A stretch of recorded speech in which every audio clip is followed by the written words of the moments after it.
எல்லோருக்கும் வணக்கம். இன்றைக்கு ஜனாதிபதி வந்து இந்த நாகவிஹாரக்கு இந்த போதனைகளும் இது செய்கிறது நாங்களுடைய ஆசீர்வாதம் எடுத்து போனது. இந்த நேரத்திலே நான் ஜனாதிபதிக்கு சொன்னால், வடமாகாணத்தில் இருக்க பெரிய பிரதானமான பிரச்சனைக்கு தான் இந்த தமிழ் மக்களுடைய முக்கியமான பிரச்சனை வேறு வேறு இருக்கிறது.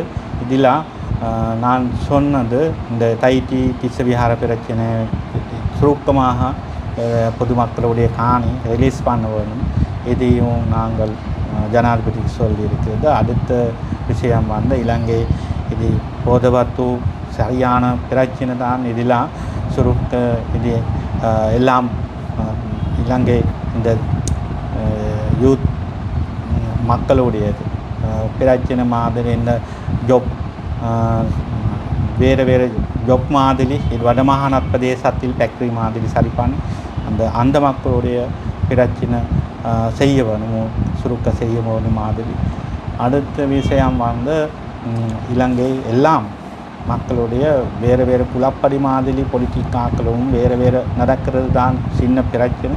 பெருசா மாதிரி நடக்க இது இலங்கை எல்லாம் வேறு வேறு மெசேஜ் போவேன். இதில் கொஞ்சம் கவனமாக இருக்கணும். போலீஸாக்களும் வேறு வேறு சேஃப்டி மாதிரி நடக்க மாதிரி நான் ஜனாதிபதிக்கு சொன்னால், இதுதான் சாராம்சமாக நான் සිංහලத்தில் நேர சொல்லுவேன். විශේෂයෙන් ජනාධිපතිතුමා අපි කීප වතාවක් ජනාධිපතිතුමා නාගවිහාරයට එන්න සූදානම් වුණත් යම් යම් කාරණා නිසා එතුමාට එන්න බැරි වුණා. මේ වතාවේ නාගවිහාරයට ඇවිල්ලා එතුමා බොහොම සතුටු වුණා. මොකද මම බොහොම මේ ප්‍රදේශයේ ජනතාවත් එක්ක ජීවත් වෙන කෙනෙක් හැටියට ජනාධිපතිතුමා දන්නවා දමිළ ජනතාවගේ තියෙන ප්‍රශ්න වලට මම නිරන්තරයෙන් කතා කරනවා. ඒ සම්බන්ධව ජනාධිපතිතුමාට ලිඛිතව ලියුම් කිහිපයක්ම ඉල්ලීම් කරලා තියෙනවා.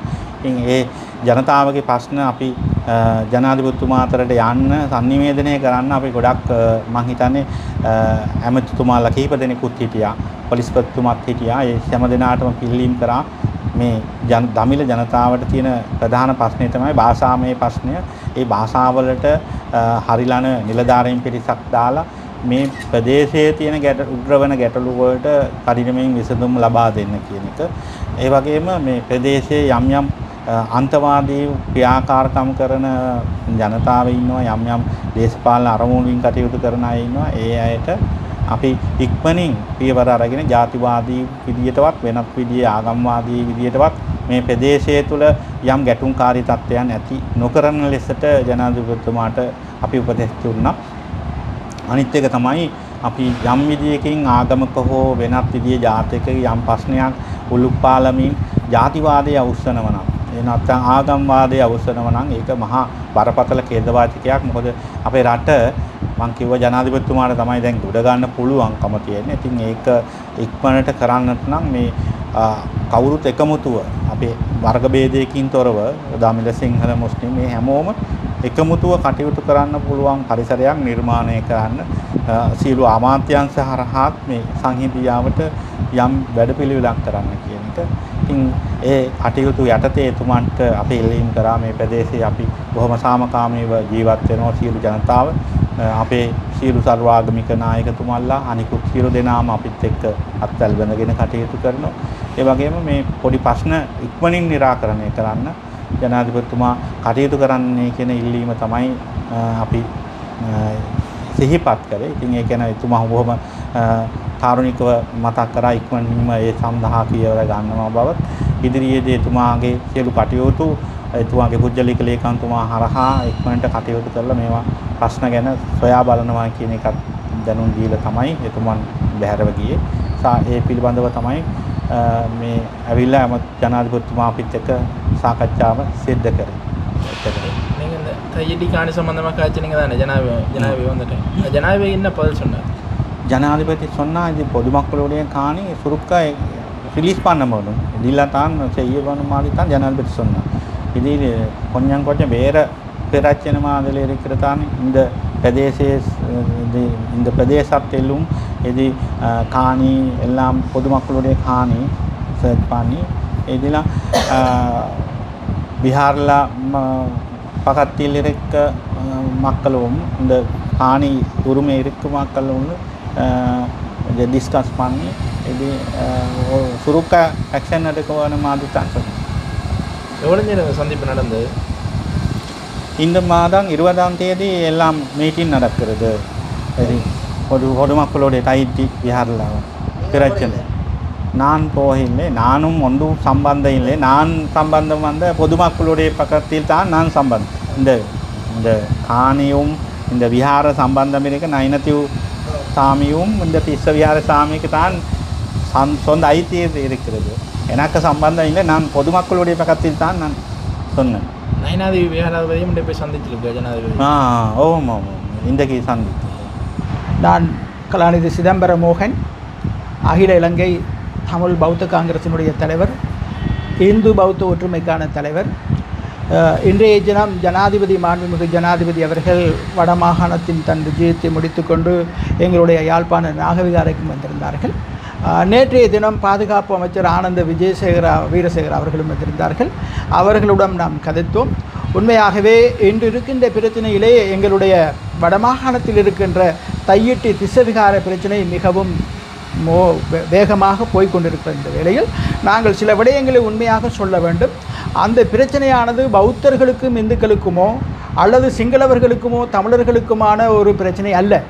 அந்த பிரச்சனையானது அந்த மக்களுடைய காணிக்கான பிரச்சனை. அது நியாயமானது, போராடுவதும் கூட பிழையல்ல.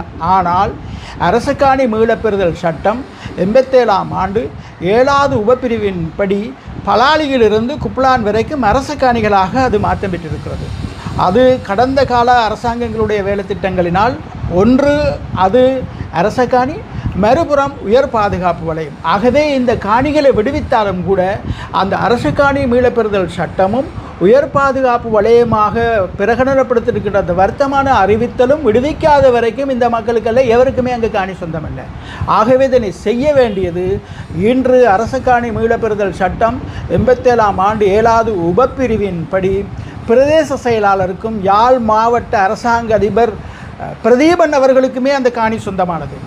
ஆகவே அந்த காணியை விடுவிப்பதற்கான சகல முயற்சியவும் ஜனாதிபதியினுடைய அரசாங்க அதிபர் என்ற வகையில் அவர்தான் செய்ய வேண்டும். மக்களிடம் அவர் சொல்ல வேண்டும், இதுதான் காணி, இதுதான் உங்களுடைய என்றையும் சொல்ல வேண்டும். அதே போல் எங்களுடைய விகாராதிபதிக்கும் சொல்ல வேண்டும், இவ்வளவு தான் உங்களுடைய காணி, இதற்கு மேலாக இல்லை என்றும் சொல்ல வேண்டும். ஆகவே இங்கு நடப்பது மிகப்பெரிய ஒரு நாடகம் என்னவென்றால், ஒருபுறம் அரசியல்வாதிகள் போராடுகிறார்கள், மறுபக்கம் மத ரீதியாக தென்னிலங்கையிலிருந்து வந்தவர்கள் போராடுகின்றார்கள். ஆனால் உண்மையே அந்த காணியை இழந்த மக்கள் யாரிடம் செல்வது, என்ன செய்வதென்று தெரியாத முடியல இருக்கிறார். கடந்த வாரத்தில் நான் அறிந்தேன், அந்த காணிக்கு சொந்தக்காரர்கள் என்று கூறப்படுபவர்கள் அரசாங்க அதிபரை சந்திக்கின்றார்கள், அவர்களிடம் சில விடயங்களை சொல்லுகின்றார்கள். அடுத்த நாள் போய் எங்களுடைய திஸ்ஸவிகாரையின் விகாராதிபதியிடம் நின்று கேட்கின்றார், என்ன செய்ய போகின்றீர்கள்? செய்வது விகாராதிபதி அல்ல, பெற்றுக்கொள்வதும் யாரும் அல்ல. ஆனால் உண்மையாகவே அரசாங்க அதிபர் என்ற வகையில், முழு அதிகாரம் கொண்டவர் என்ற வகையில் இப்பொழுது பன்சலை இருக்கின்ற விகார காணியும் அரசாங்க அதிபருக்கு சொந்தமானது. அந்த காணி உரிமைக்காக போராடுவர்களுடைய காணியும் அரச காணியாக இருக்கிறது. ஆகவே முடிவெடுக்க வேண்டிய எங்களுடைய மாவட்ட அரசாங்க அதிபர் பிரதீபன் அவர்கள் தான் முடிவெடுக்க வேண்டுமே தவிர அரசியல்வாதிகள் அல்ல. ஆகவே அந்த இடத்தில் நான் என்னுடைய தனிப்பட்ட முறையில் அல்ல, உண்மையாகவே என்னுடைய வேண்டுகோள், அரசாங்க அதிபர் இதில் தலையிட வேண்டும். அரசாங்க அதிபர் தலையிட்டு அவர் ஒரு பொதுவான முடிவை அவர் எடுக்க வேண்டும். இதுவரைக்கும் தான் இந்த பன்சலைக்கு சொந்தமான காணி, இதற்கு மேலாக உள்ளது பொதுமக்களுடைய காணி என்ற எல்லா முடிவையும் எடுத்து அமுல்படுத்த வேண்டியதும் அரசாங்க அதிபரே தவிர ஜனாதிபதி அல்ல.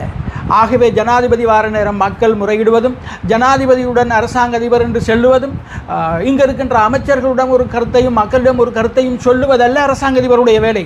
அவர்தான் இந்த நாட்டினுடைய வடமாகாணத்தினுடைய யாழ் மாவட்டத்தினுடைய அரசாங்க அதிபர், முடிவெடுக்க வேண்டியவர் யாழ் மாவட்ட அரசாங்க அதிபர் என்பதை இந்த நேரத்தில் நான் தயவாக கூற விரும்புகிறேன். இங்கு பௌத்தர்களுடைய பிரச்சனையோ, இந்துக்களுடைய பிரச்சனையோ, சிங்களவர்களுடைய பிரச்சனையோ, அல்லது தமிழர்களுடைய பிரச்சனையோ, அல்லது விகாராதிபதிகளுடைய பிரச்சனையோ அல்ல, காணி பிரச்சனை. அந்த காணி பிரச்சனையை சட்ட ரீதியில் தீர்க்க வேண்டிய முழு தார்மீக கடற்பாடும் எங்களுடைய யாழ் மாவட்ட அரசாங்க அதிபருக்கு இருப்பதனால் அவர் துணிவெடுத்து முயற்சி எடுத்து தன்னுடைய நிலைப்பாட்டில் இருந்து கொண்டு அதனை முடிவை காண வேண்டும் என்று இந்த சந்தர்ப்பத்தில் உங்களிடம் நான் கூற விரும்புகிறேன். ஜனாதிபதி சந்திப்பில் பங்கேற்று ஓமோம் நான் ஜனாதிபதியுடன் கதைத்த பொழுது நானும் என்னுடைய நண்பர் எங்களுடைய யாழ் நண்பர்களுடைய செயலாளர் கௌரவ கலாநிதி கந்தையா சிவராஜா அவர்களும் இருந்தால் தையட்டி விகாரையின் பிரச்சனையாக நாங்கள் உடனடியாக முடிவெடுக்க வேண்டும் என்று நான் கூறினேன். அது மாத்திரமல்ல, யாழ் மாவட்டத்தின் அபிவிருத்தி சம்பந்தமாக நீங்கள் முடிவெடுக்க வேண்டும் என்று நான் கூறினேன். நேற்றைய தினம் போலீஸ் அதிபரிடம் நான் சந்தித்து கூறினேன். போலீஸ் பொதுமக்கள் பாதுகாப்பு அமைச்சரிடம் நாங்கள் கூறினோம். எங்களுடைய பொங்கல் விழாவுக்கு வந்திருந்தார்கள், அவர்களிடம் இந்த கருத்தை நாங்கள் கூறினோம். தமிழ் மக்களுடைய பிரச்சனை தீர்க்கப்பட வேண்டும், அரசியலால் அல்ல. அதிகாரிகள் சுயமாக முடிவெடுத்து இந்த மக்களுடைய பிரச்சனை தீர்ப்பதற்கு எந்த அரசியலும் இல்லாத ஒரு நடுநிலையான போக்கிலிருந்து அரசு அதிகாரிகள் இதனை தீர்க்க வேண்டும். ஜனாதிபதி என்ன சொன்னார்? ஜனாதிபதி அபிவிருத்தி சம்பந்தமாக நான் கேட்டேன். ගරු ජනාධිපතිතුමා ඔබ යහපනයට මොනවත් කරන්න වෙනවා නේ සංවර්ධනය අනිවාර්යයෙන්ම කරනවා என்று சொன்னார். உடனே கட்டாயம் செய்ய வேண்டும் என்று சொன்னார். ஜனாதிபதி மிகவும் நல்ல மனிதன். 76 வருடங்களுக்கு பின்பதாக இந்த நாட்டில் சிகப்பு கொடியை பறப்பதை நான் காணுகின்ற ஒரு முதியவன் என்ற வகையில் மிகச் சிறந்த ஒரு ஜனாதிபதி என்பதனை நாங்கள் இந்த சந்தர்ப்பத்தில் கூற வேண்டும். அவரிடம் பிரச்சனைகள் தீர்த்து கொள்ள முடியும். ஆனால் கீழிருக்கின்ற அரச உத்தியோகத்தர்கள் அதனை நடைமுறைப்படுத்த வேண்டும். தையிட்டி பிரச்சனையை பொறுத்தவரையில் நாங்கள் ஜனாதிபதிக்கு இந்த வருடம் அல்ல 2025ஆம் ஆண்டு 3 மொழிகளிடம் தமிழ், சிங்களம், ஆங்கில 3 மொழிகளிலும் நாங்கள் ஒரு கடிதம் கொடுத்திருக்கின்றோம். இந்த நாட்டில் அரசியல் அமைப்புள் 9வது பதிவாக இருக்கின்ற புத்த சாசனத்துக்கு கொடுக்க வேண்டிய முன்னுரிமை அல்ல பிரச்சனை. தர்மத்தில் கூறப்படுகின்ற 9வது பிரச்சனையை பார்த்து அடுத்தவனுடைய காணியோ, அடுத்தவனுடைய மனைவியவோ, அடுத்தவனுடைய சொத்தையோ அபகரிக்க கூடாது என்று புத்த பகவான் கூறிய அந்த 9வது தர்ம பதத்தை வாசிக்க வேண்டும் என்ற அந்த கடிதத்தில் நாங்கள் தெளிவாக குறிப்பிட்டிருக்கிறோம். ஆகவே உண்மையாகவே அந்த மக்களுடைய பிரச்சனை தீர்க்கப்பட வேண்டும். இந்த பிரச்சனை தீர்க்கப்படாவிட்டால் மிகவும் அது மோசமான ஒரு சூழலை அரசியல்வாதிகள் உருவாக்குவார்கள். அரசியல்வாதிகள் போராடுவது பிழை அல்ல, அவர்கள் போராட்டத்தின் மூலமாகத்தான் ஏதாவது ஒன்று கிடைக்கும் என்றால் அது நியாயமானது. ஆனால் இதை செய்ய வேண்டியவர் யாழ் மாவட்ட அரசாங்க அதிபர் என்பதை நான் கூறி வைக்க விரும்புகிறேன். என்ன பதில் சொன்னார் அதுக்கு? தையிட்டி விகாரை பிரச்சனமாக நாங்கள் ஜனாதிபதி அவர்கள் இதில் முழுமையாக ஒரு புறம் புத்த சாசன அமைச்சு, மறுபுறம் நீதி அமைச்சு, இன்னொரு புறம் அரசு அதிகாரிகள் அவர்கள் தான் தீர்க்க வேண்டுமே தவிர நாங்கள் ஜனாதிபதியிடம் இதை விடாது என்று சொல்ல முடியாது. சட்டம் என்பது வேறு. அந்த சட்டத்தை உருவாக்குனது அரச காணி மீளப்பெறுதல் சட்டம் 87ஆம் ஆண்டு 7வது உபப்பிரிவு. எங்களுடைய கௌரவத்துக்குரிய அனுரகுமார திசாநாயக்கா அல்ல, அது கடந்த காலத்தில் உருவாக்கப்பட்ட சட்டம். அந்த சட்டத்தை ஒரு கட்டத்தில் எனக்கு தெரியும் ஃபீல்ட் மார்ஷல் சரத் பொன்சேகாவுடைய காலத்தில்தான் பலாலியில் இருந்து குப்லான் வரைக்கும் ஏறக்குறைய நீண்ட ஆயிரக்கணக்கான ஏக்கர் அரச காணியாக்கப்பட்டிருக்கிறது. உயர் பாதுகாப்பு வலயமாகவும் பிரகடனப்படுத்தப்பட்டிருக்கிறது. ஆகவே இந்த சட்டத்தின் கீழ் தான் செய்யலாமே தவிர இந்த சட்டத்தை மீறி எவருக்கும் எதுவும் செய்ய முடியாது. அந்த சட்டத்தை வழிநடத்தக்கூடிய அல்லது சரி செய்யக்கூடிய அதிகாரமிக்க ஒருவர் அரசாங்க அதிபர்.